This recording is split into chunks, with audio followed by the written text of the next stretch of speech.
Olá, bem-vindo, bem-vinda. O Rio é cenário e o papo é firmeza. Está começando agora mais Delírios Cariocas.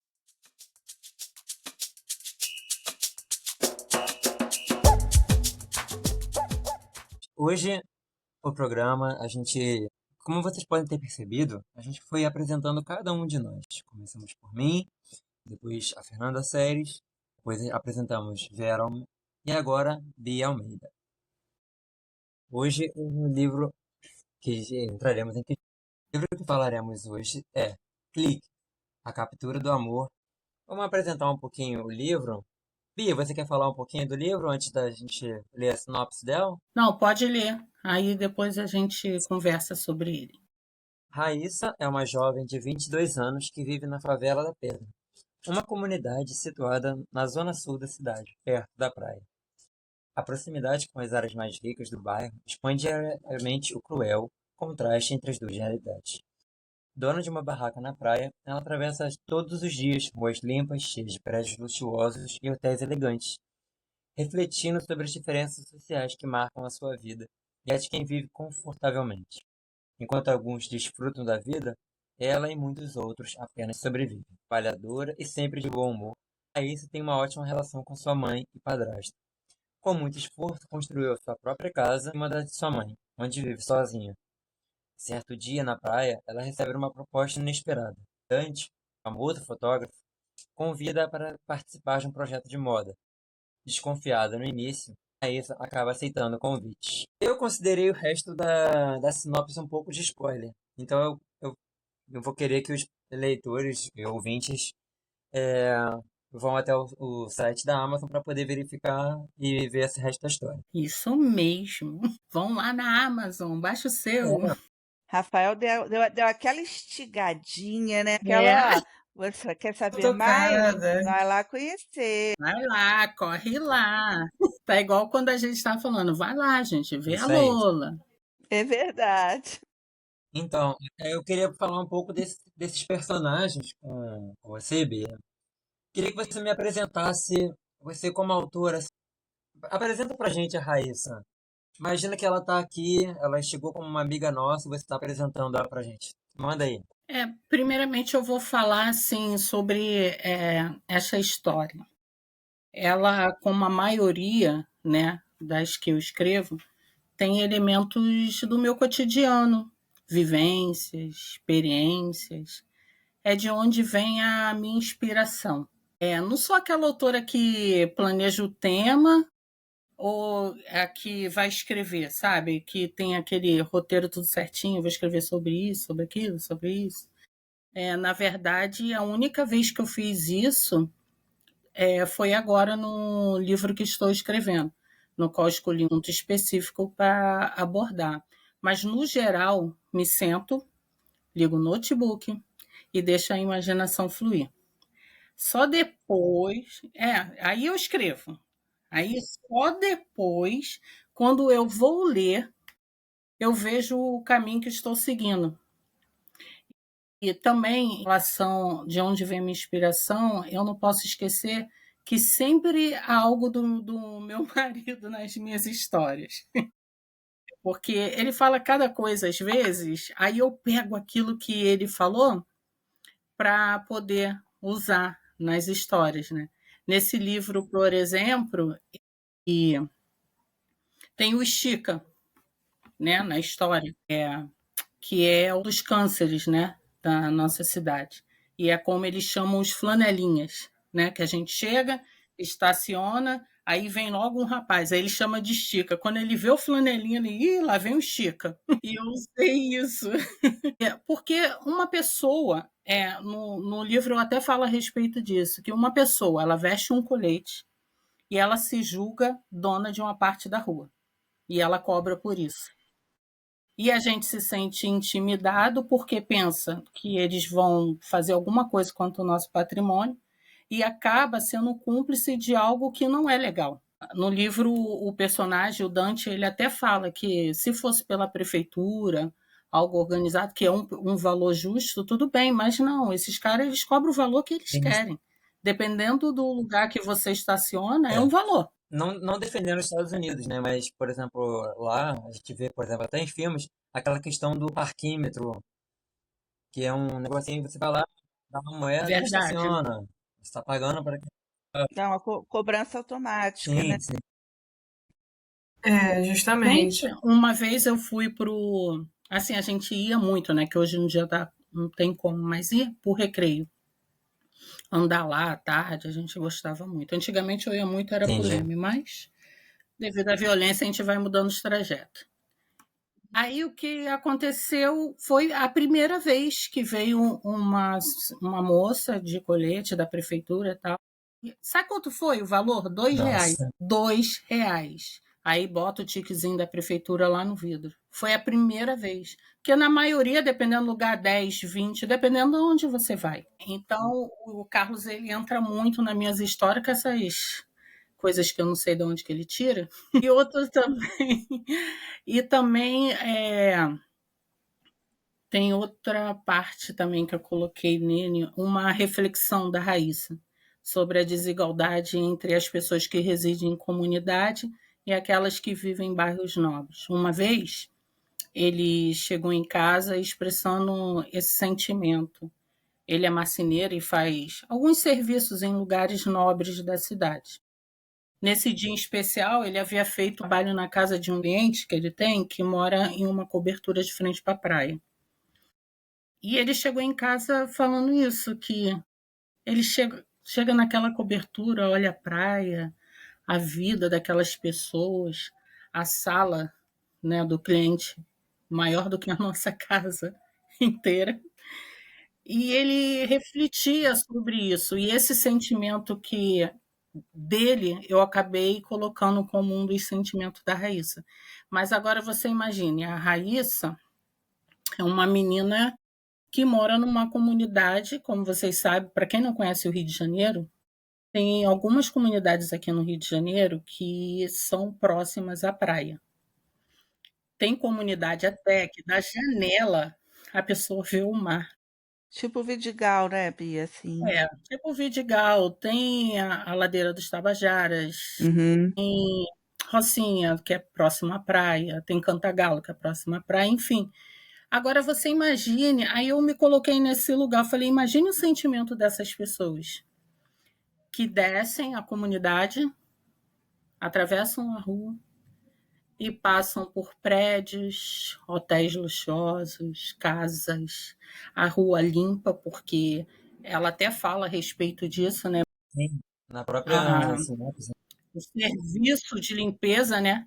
Ele não entra na comunidade, ele não vai varrer as ruas da Sim, comunidade. principalmente na questão de comunidades, porque eu não sei se é diferente em comunidades de outros estados que as pessoas podem estar ouvindo, mas aqui, como foi um crescimento muito exacerbado, muito sem planejamento, é uma casa em cima da outra. Aqui até mesmo falou, né? Aí você construiu a casa em cima da casa da mãe. Só que Isso. constrói na casa de cima, aí vende a laje, constrói uma outra casa e é uma pontual. Porque os filhos vão crescendo, aí vai casando, aí faz a casa. E o outro também, aí faz. Tem E pontuado tão assim vai. bizarro que às vezes não tem espaço para uma rua. Então é muito comum em favelas, principalmente do Rio de Janeiro, de terem becos. Becos, vielas, assim, bizarros. É isso que eu ia falar. Becos e Vielas. vielas são a maioria. E é o caminho das pessoas comum ali, né, para passar e chegar. E tem, às vezes, Aquela por ali. escadaria, Escadarias bizarras. né? E ela, exatamente, até compartilha que tem uma caçamba enorme, né, na entrada da comunidade, onde a comunidade joga o Isso. lixo. Isso quando a pessoa não vai e joga o lixo no chão mesmo, porque Ou na encosta, é, que a gente vê é muito muito isso. comum ver, puta, céu aberto. E aí, quando chove, né? Chove, a água carrega todos os sacos de lixo, tudo descendo ali. A gente vê, Entope às os vezes, no poeiros. jornal. Limpeza da natureza, né? De certa forma, né? Vai lavando todo o lixo que tá de cima a baixo do morro. Então a Raíssa é essa, é uma menina, né, de 22 anos. Desde os 18 anos ela foi trabalhar na praia, porque na verdade ela tinha um pai que era completamente machista, Uhum. pai autoritário. E o que mais incomodava ela não era a forma que o pai dela até mesmo tratava ela, mas sim a mãe dela. Isso incomodava muito. Ela até fala que quando era mais nova e também a mãe dela também não via isso como um abuso. Tem uma cena que ela conta de o pai dela chegar em casa e ela ter que se ajoelhar para amarrar ou desamarrar ou amarrar o sapato dele, no caso, se ele fosse trabalhar. E essa cena é algo que eu vivenciei. O avô do meu sobrinho mais velho, ele era assim. Os netos, quem tivesse casa era obrigado a ir lá desamarrar o sapato dele, que nem o sapato ele tirava. Como se ele fosse Caramba. um senhor do engenho, né? Isso, e Da ela fala cultura, isso. né? Isso, e ela fala isso. Ela diz que uma vez ela não aguentou e falou para ele que nunca tinha visto um senhorzinho preto. E ele não gostou, obviamente, agrediu, né? E por conta disso, ela quer trabalhar. E ela é uma menina que fez. A mãe dela é empregada doméstica, trabalha na casa de uma madame há muitos anos, na Zona Sul, e conseguiu uma bolsa de estudos para ela fazer ensino médio. E ela fala muito a respeito disso também, da diferença. Ela era uma garota de 14 anos, ela imaginava, na cabeça dela, que tudo que era de bom era dos Estados Unidos. Muito. Tudo, escola, tudo que tinha de bom, por causa dos filmes, das séries, tudo era Estados Unidos. E quando ela chega naquela escola, ela fica assustada quando ela vê a estrutura da escola, que para ela aquilo não existia no nosso país. Porque quem vem de uma escola pública e vai para uma escola particular, nesse nível que ela foi, que é uma escola que realmente só para quem tem condições Sim. financeiras muito boa, tipo um filho de um artista, A alguma coisa diferença é parecida, a gritante, né, diferença. minha gente? Quando ela viu biblioteca, piscina, que tem natação, tem balé, Uhum. tem aula de música, tem mais. Ela Então, ficou horrorizada, que para ela aquilo só tinha nos Estados Unidos. E ela fala, o sentimento dela que ela fala assim, é algo que está tão perto de mim, esteve esse tempo todo tão perto, ao mesmo tempo tão longe. E ela se lamenta de ser uma pessoa que está tendo essa oportunidade, sabendo que a maioria nunca nem vai ver aquilo. Então, a Raíssa é uma menina que não pensa só nela, sabe? sim. Uhum. Ela pensa num todo. Ela sempre reflete Eu posso fazer uma nas. observação? Sim. Bia, você sabe que Uhum. eu tô lendo seu livro. Eu estou Uhum. agora em 40% do e-book e eu notei isso. Isso que você está falando. Eu tive a percepção que a Bia, assim, apesar da pouca idade, ela tem. Desculpa, Bia. A Raíssa. Olha, eu tô confundindo a A autora com a Bia, pouca idade, eu personagem. gostei, hein? Então, voltando, a Raíssa, apesar da pouca idade, eu vejo que ela tem um grau de amadurecimento incrível, sabe? Incrível mesmo. Ela com pouca idade, ela consegue perceber todas essas gritantes diferenças sociais. Eu não sei se foi pelo colégio, a oportunidade que ela teve de estudar num colégio bom e ela criou um olhar assim mais Senso perspicaz, crítico. sei lá. Estou adorando assim a personalidade da Raíssa, sabia? Ela é muito madura, ela é incrível. Tem até uma cena que o Dante ele fala isso para ela. Por quê? Quando os dois se envolvem, ela diz para ele que não quer contar para ninguém. Uhum, Enquanto ela, na carreira dela, ela não tiver consolidada, que ela conseguir por méritos próprios, porque ele é famoso e ela não quer associar a carreira dela a ele. uhum, Então ela pede para eles manterem segredo. Então, ele fala, porque o Dante, o que acontece? A família dele tem pavor de modelo. Porque ele teve um relacionamento, a última vez que ele teve um relacionamento, que faz tipo 2, 3 anos, e a modelo em questão só usou ele para poder chegar onde ela queria. E isso. depois, Eu li sobre isso, eu li. né, que ele teve uma namorada que fez. por causa disso, a mãe dele, aí ele estava até preparando ela, falando que a família era contra e namorar modelo. E, assim, ele chegou a essa conclusão do amadurecimento dela e até ele se apaixonou por ela por causa da personalidade dela. Porque ela chega para ele e fala: se sua mãe, seu pai e a sua irmã forem contra, eu não vou ficar chateada com eles, porque eles têm todo motivo para isso. E a forma como ela coloca a situação, ele fala: você é tão nova e tão madura para a sua idade. Ele chega a essa conclusão Realmente. por cada forma que ela se expressa, né? Que ela coloca as questões. Eu acho que a questão de onde ela cresceu, isso acaba impactando na maturidade dela. Que, Isso. não que Eu observei isso. Com vai, certeza, tem esse vai fator. ser uma pessoa madura. A gente vê muita gente madura lá, com a vida fútil e tudo mais. Mas eu acho que quando você cresce na favela e você tem noção disso, e você tem noção de fora dela, de que tem uma vida fora dela, pode ser alcançada, você se força a amadurecer muito mais rápido.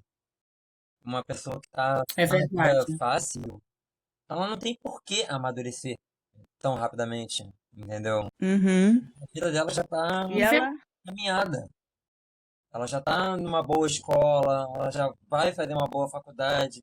A família dela já tem contatos que vão garantir um bom trabalho para ela, ou então tão ricos que já tem uma herança que está lá, ela não vai precisar nem trabalhar. Para que você vai se amadurecer nessa situação, né? É verdade. Em uma dessas conversas nessa conversa que ela tem com Dante, ela conta para ele sobre a experiência dela na escola, né? E ela fala que nessa turma tinham 3 negros contando com ela, só que os outros 2 negros eram pessoas igual aos demais alunos, não eram assim bolsista igual ela, nada disso. E ela conta para ele que chegou um ponto que ela percebeu que para eles era como se uma pessoa que morasse em comunidade fosse uma pessoa, sei lá, diferente, além, eu não sei. E ela começa a conversar com eles e falar: não, nós somos pessoas como vocês. É, A gente escuta música, a gente tem amigos, a gente sai, a gente eu estudei em passeia. escola A particular e diferença conheço bem essa sensação. e ela fala que porque eles vivem numa bolha, né? Porque sai da escola, aí o motorista está esperando, vai para o curso disso, daquilo, judô, Muay Às vezes Thai, fica tipo natação, assim, não ué, sei o como quê. assim você não tem uma empregada que faz isso pra você? A Não assiste gente vai pra um Disney. jornal, noticiário, Gente, nada disso. Aí ela conta para ele que ela teve que mostrar para os amigos que quem mora na comunidade é uma pessoa comum igual a qualquer outra. A diferença são as condições financeiras, né? As dificuldades, mas só que ela falou que ela se sentiu no experimento, sabe? As perguntas que eles faziam para ela. E ela teve que mostrar isso para eles. Então, a Raíssa, e ela é muito esperta também, porque quando ela é descoberta na praia, não sei se você já leu essa parte, Vera, foi a Vera que falou? Foi. sim, já. E Ela já na passou praia, onde eu tô, ela já passou pelos testes, ela então, foi, ela quando já, ela recebe a ligação, o né? e-mail, recebeu um e-mail. Não, antes disso, o que acontece? Quem a vê é o Christian, mas Uhum, ele tem o problema, né, com a dos pais dele, que acontece com a mãe dele. Outro dia ele volta, que é até o dia do Estica, que ele volta com Dante. isso. Só que antes disso ele liga para ela. E quando ele liga para ela, que fala que é de uma agência, tal, tal, tal, ela fala para ele: você está pensando que eu sou boba? Eu não vou cair nessa, não. Isso daí é para ser prostituição. Vocês querem me sequestrar, você quer, mas ela começa a falar um monte de coisa e Ela deve liga. ter assistido aquela novela Salve Jorge, que levaram a aquela personagem para a Turquia, sei lá para que país. Ela fala até em É. órgãos que querem arrancar os Quer órgãos. vender Ela o só, começa a mas existe mesmo essa quadrilha. não, Vamos existe. ficar todos espertos. Então ela fica desconfiada, não acredita e desliga o telefone na cara dele. Uhum. Aí na praia, ainda desconfiada, né? Aí tem aquela cena que chegam aquelas meninas, aí que ela vai ver que realmente o negócio é sério. Mas é muito legal, assim, o jeito dela, né? Aham. A forma como ela se porta. Passando agora, né, pro próximo ponto do debate, né, sobre a vida, né, na favela, de como são é a realidade, né, disso, como são como é a desigualdade social, na visão, assim, de quem vive essa questão. Alguma de vocês, talvez teria algum ponto para contar que essa história da Raíssa talvez tenha lembrado a sua própria história, uma história de alguém conhecido? A minha, muitas, Você foi quem escreveu. Aí não vale. muitas. Quero saber das meninas. Eu não posso compartilhar porque eu não vivi em comunidade, então não posso dizer. Entendi. Fernanda? A mesma coisa comigo, eu não tenho lugar de fala, né, sobre esse tema, então não tenho como compartilhar. Fica então entre eu e você, Bi. Tem algumas cenas, como do tiroteio. Nossa, como eu vivi essa questão, né? Os tiros, às vezes, tipo, eu tô acordando e pra ir trabalhar ou estudar e tá tendo um tiroteio, eu não posso sair de casa. Ou então eu tô voltando pra casa, no meio do caminho tem esse tiroteio, você tem que procurar um abrigo, uma casa de alguém, de desconhecido e tal. Aí tu não sabe o que que é mais inseguro, se é a casa do desconhecido que pode fazer alguma coisa contigo ou a casa da rua que tá tendo uma bala perdida que pode te atingir. É muito complicado, sabe? Infelizmente, a gente vive isso diariamente, assim, na nossa cidade, né? Você tem até uma cena que desse do tiroteio. Por ela morar na parte de cima, aí sempre quando tem tiro, ela liga para a mãe dela, para a mãe e o padrasto subirem, né? Porque uma vez a bala entrou na casa e quase foi no sofá na altura que se tivesse alguém sentado ali tinha acertado. E isso realmente aconteceu com uma conhecida minha que mora na comunidade do Cajueiro, em Madureira. Eu na casa dela, ela me mostrou o buraco na parede que a bala fez. Atravessou o REC Aham. e pegou na parede, em cima do sofá. Teve. E ela fala sobre esse sentimento que ela diz que o que passa na cabeça das pessoas em relação a isso. Elas pensam, sei lá, tipo, ela fala assim, aposto que muitos acreditam que isso nos afeta, mas afeta. O medo, o pavor e a incerteza sobre o que está por vir nunca desaparece. É o sentimento que demora na... Por quê? Porque nesse caso, o que aconteceu? A comunidade foi invadida. Então, os donos, entre aspas, foram expulsos e entraram outros no lugar. Então, essa incerteza do que vai vir, né? Porque você não sabe que você fica um tempo com um grupo de meliantes que tem um modo operante de uma forma e entra outro e vai agir de outra forma. Sim. E eu já vivenciei muito isso.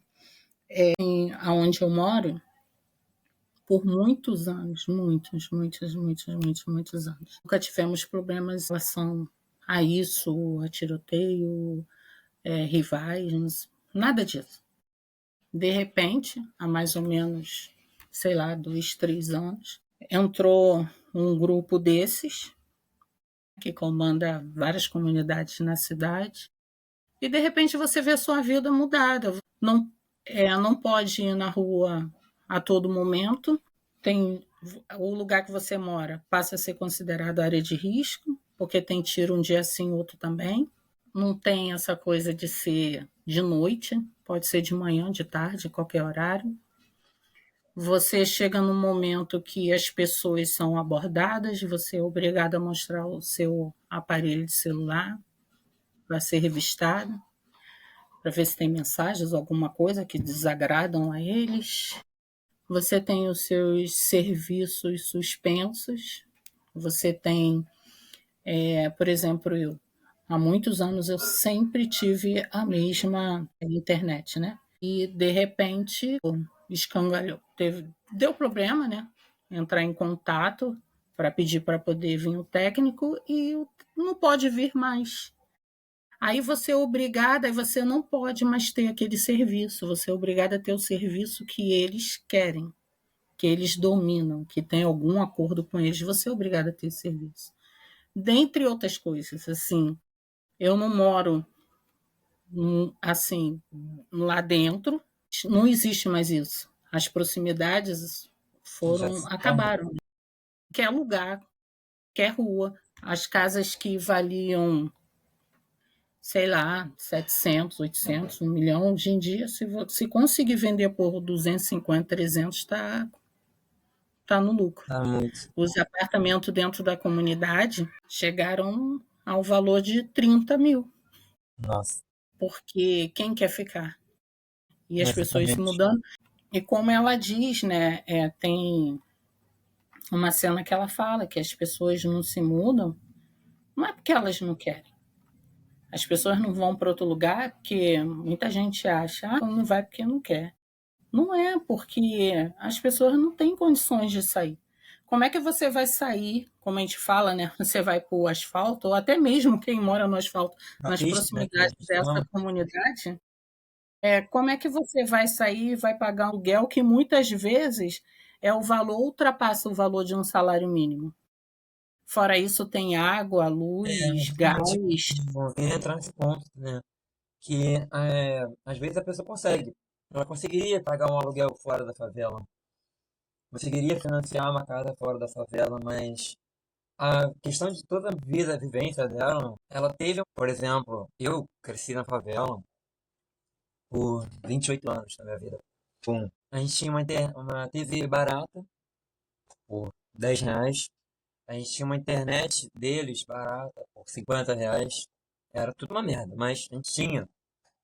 A gente não pagava água, a gente não pagava luz. E aí você se muda. Ok, você conseguiu, tem um salário, você conseguiu pagar uma casa mais ou menos, uma kitnet que seja na pista, ou fora da comunidade. Uhum. Aí agora você tem água, luz, IPVA, às vezes condomínio. Os serviços de internet, TV não são a mesma coisa, são bem mais caros, É oficialmente, né? verdade. Muito mais caros. Por, por exemplo, eu tinha todos os canais para TV lá na minha antiga casa, por, sei lá, acho que já estava R$ 30, né? A última vez que eu estive lá. Todos os canais. Agora, eu tenho na minha casa, com uma TV por assinatura, eu pago mais de R$ 200, eu não tenho todos os canais. É, é isso aí. E aí você tem toda uma questão de vivência, seu costume de vida. Você não está acostumado com aquilo. Então você sabe que às vezes você sair, você pode tomar um baque tão grande que você não vai conseguir nem ter para onde voltar. Com isso, eu já tive experiência, Rafa, de muitas pessoas saírem, menos de um ano estão de volta, por conta disso que você está falando. Às vezes isso cria até uma mente uma coisa na cabeça da pessoa, na mente dela, de que por que eu vou sair? Para pagar água, para pagar luz, para pagar não sei o quê? Aqui eu tenho tudo mais barato, entendeu? A pessoa, ela internaliza a própria violência e torna isso aquilo natural.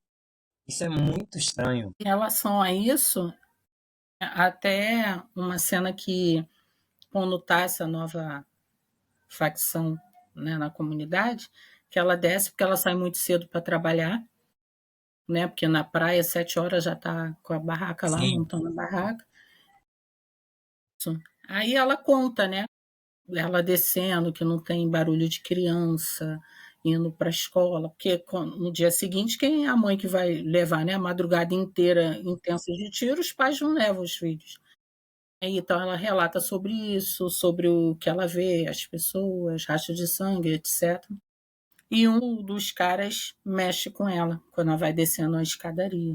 E ela até fala que ela fica pensando no olhar daquele homem e ela até fala, longe de mim dizer que o meliante de facção A é bom e da B é ruim. Mas, no entanto, a você facção corre também. anterior tinha suas divergências com seus inimigos, mas não mexia com os moradores.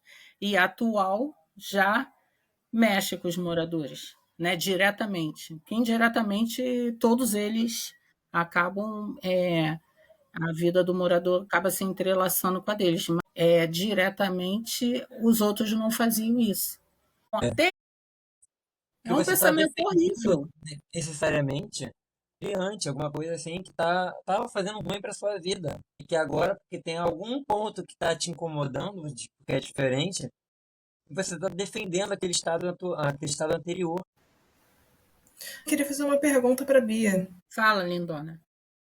Eu queria saber a sua opinião sobre um movimento recente, né, dos últimos anos, dos crias de favela, que exaltam a vida dentro das favelas em músicas, em poesias e até em livros.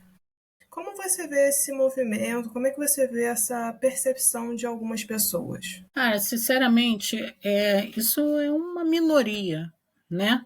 Porque a realidade mesmo é completamente diferente. Às vezes surgem debates, né? Eu fico vendo até mesmo sobre o pobre. Ah, a favela venceu. Aonde que a favela venceu, gente? A favela vai Exato. vencer um dia que todo mundo tiver um saneamento básico. A favela vai vencer quando todo mundo tiver estudo, um emprego decente, uma moradia decente. Para mim, a favela não venceu nada. O outro consegue vencer. Aí é diferente. Fulano, cantora tal, céu da favela, ela venceu, não a favela. Jogador de futebol tal, ele venceu, não a favela. Porque a favela continua lá, com os mesmos problemas, com as mesmas dificuldades, as pessoas passando as mesmas situações todos os dias. Quem tem seus filhos, principalmente as meninas, você tem que ficar alerta, você tem que acompanhar a sua filha quando sua filha vai trabalhar. Minha filha saía de casa às 5 e pouco, tinha que descer com ela, deixar ela no ponto e voltar, porque eu não sei o que criante desse pode fazer com ela. A gente ouve tanta coisa que aconteceu com outras meninas. O seu filho, você tem que ficar de olho, porque você não sabe se ele vai ser.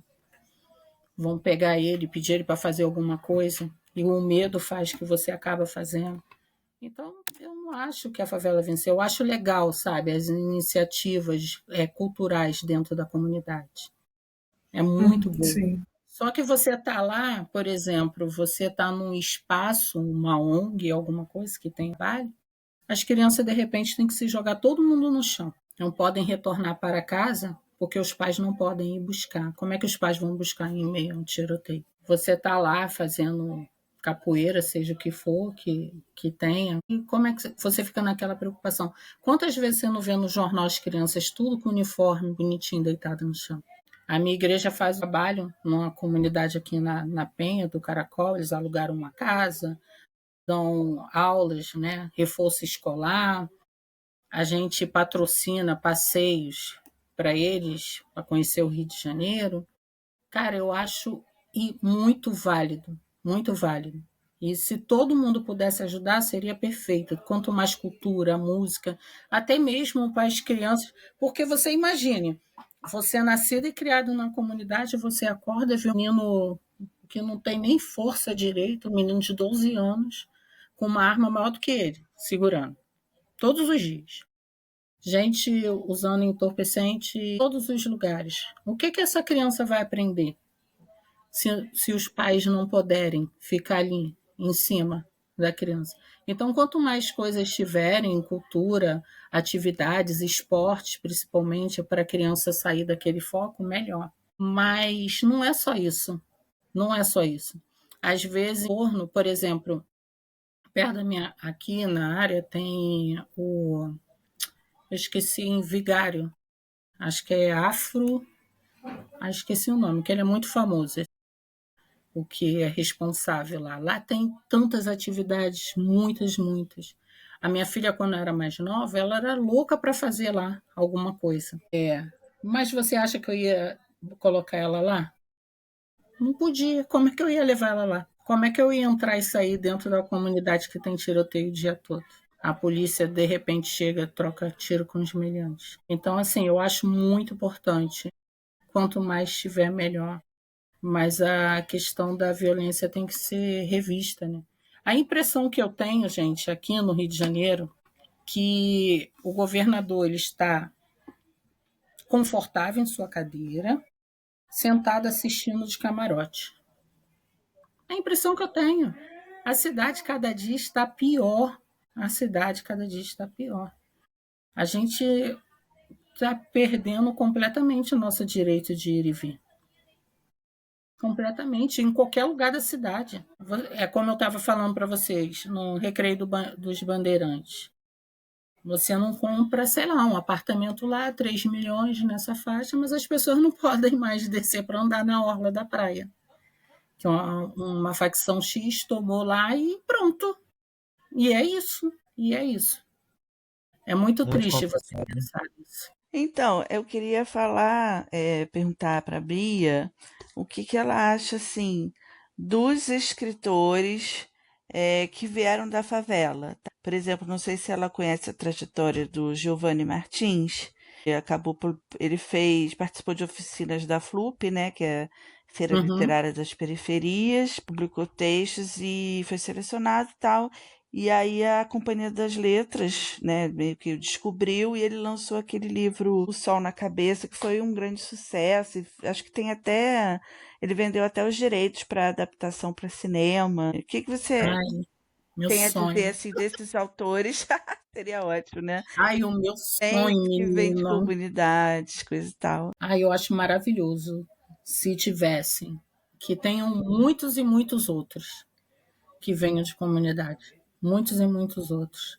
Até o autor, né? E se a gente for ver, a maioria dos autores que eu vejo de comunidade, que vieram de comunidade, que ainda moram em comunidade, escrevem muito sobre essa realidade. Exatamente, os textos, Sobre pelo essa menos que eu realidade. A li, inspiração é essa realidade. e ele fala assim, ele escreve do jeito que ele pensa. Tanto é que não tem. Quando a Companhia das Letras editou, ela editou, mas ela deixou a voz dele nos textos. Então você Isso. vê, tipo assim, tem uma conjugação errada, ou tem como uma regência que está errada, eles deixaram Sim, passar, tá? Que ele estudou, ele não fez o ensino médio, acho que ele foi até o 8º ano, alguma coisa assim.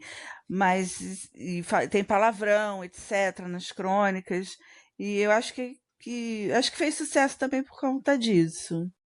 Ele é tipo um livro diferentaço. ai, cara, é muito top você ver isso. E a gente vê que em todo lugar, né? Mas a gente, como a gente está falando da comunidade, da favela em si, tem muita gente com muitos talentos. Muitos talentos acabam se perdendo com o tempo, porque você imagina uma mãe com 5 filhos, aí ela tem aquele filho talentoso, só que ela precisa alimentar todo mundo. E aquele filho, quando cresce, suponhamos que ele seja o mais velho, ele vai querer ajudar a mãe, vai começar a trabalhar. Aí qual Uhum. o primeiro trabalho dele? O primeiro trabalho surgir, ele vai trabalhar no fast food, vai trabalhar, né, Shopping, no shopping, onde der. Uhum. E com isso vai ajudando a família e aquele sonho vai sendo interrompido e não sai disso. Nem o sonho, aquele talento que ele tem, acaba sendo interrompido, ele não consegue fazer aquilo, né? Que é uma coisa que ele sabe fazer tão bem, que pode ser aprimorada, porque os pais, quando têm uma condição financeira, o que é que ele faz? Poxa, meu filho desenha muito bem, eu vou colocar ele na aula de desenho, porque vai aprimorar, ele vai conhecer técnicas. Uhum. Já o filho do pobre não vai poder fazer isso, ou come, ou paga as contas, sustenta os filhos, vai fazer o que dá. isso quando não tem que escolher entre pagar a conta e alimentar o filho, né? Exatamente. Eu vi uma entrevista uma vez no RJ, entrevistando um Ari, ele falando, né, da vida difícil e tal, e ele muito simpático, brincalhão, aí o repórter pergunta para ele, mas e o salário? Tá dando para pagar as coisas? Ele, meu filho, um mês eu devo a luz, outro mês eu devo a água, e assim eu vou levando a vida. Só não posso dever o aluguel, senão a dona me bota para fora. E ele ainda falando, sabe, rindo, brincando, dançando com a vassoura. Mas é a realidade. Isso me Você chega um lembrou. momento que tem que ter Isso, opção.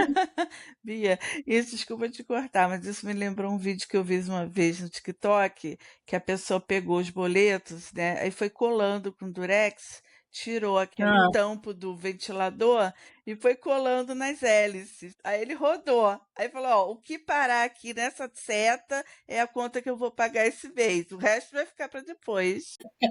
Era tipo a É, roleta sei lá, o roletrando lá das contas. o pobre, assim, ele é muito Muito criativo. criativo, né? Eu adorei. quanta criatividade, quantos cientistas não poderiam estar ativos hoje, mas morreram na favela, ficaram com fome, às É como vezes a estão, Fernanda ou falou, então né? entraram para o tráfico e acabaram mortos, né? Isso, a Muita gente Fernanda não está falando da consciente. cultura, da A questão. frase tem uma música do Racionais que fala isso, né? Que o cara tinha inteligência, sagacidade para ser Hum, dono de multinacional, mas morreu no tráfico. mas é verdade. Infelizmente é.